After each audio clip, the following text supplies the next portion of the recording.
ಶ್ರೀರಂಗಪಟ್ಟಣದಲ್ಲಿ ಮಸೀದಿಗೆ ನುಗ್ಗಲು ಯತ್ನ. ಮಂಗಳೂರಿನಲ್ಲಿ ಗೃಹ ಸಚಿವ ಪರಮೇಶ್ವರ್ ಇದೇ ವಿಚಾರವಾಗಿ ಪ್ರತಿಕ್ರಿಯಿಸಿದ್ದಾರೆ.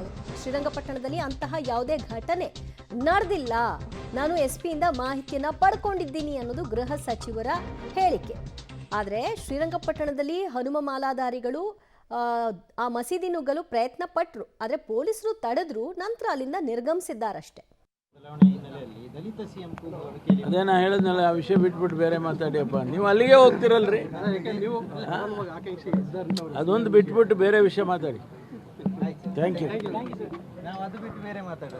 ರೈಟ್. ಶ್ರೀರಂಗಪಟ್ಟಣದಲ್ಲಿ ಹನುಮ ಜಯಂತಿಯನ್ನ ಯಶಸ್ವಿಯಾಗಿ ಮಾಡಿ ಮುಗಿಸಲಾಗಿದೆ. ಆದರೆ ಇದೇ ವಿಚಾರವಾಗಿ ಮಂಗಳೂರಿನಲ್ಲಿರುವಂತಹ ಗೃಹ ಸಚಿವರನ್ನ ಕೇಳಿದಂತಹ ಸಂದರ್ಭದಲ್ಲಿ ಅಂತಹ ಯಾವ ಘಟನೆಯೂ ನಡೆದಿಲ್ಲ ಅಂತ ಅವ್ರು ಹೇಳ್ತಾರೆ. ಅಂದರೆ ನುಗ್ಗಲು ಪ್ರಯತ್ನ ಪಟ್ಟಿದ್ದು ಹೌದು, ಆದರೆ ನುಗ್ಗಿದ್ದು ಅಲ್ಲಿ ಅಹಿತಕರ ಘಟನೆಗಳಾಗಿದ್ದು ಅಂತಹ ಸನ್ನಿವೇಶಗಳಾಗಿಲ್ಲ ಅಷ್ಟೇ.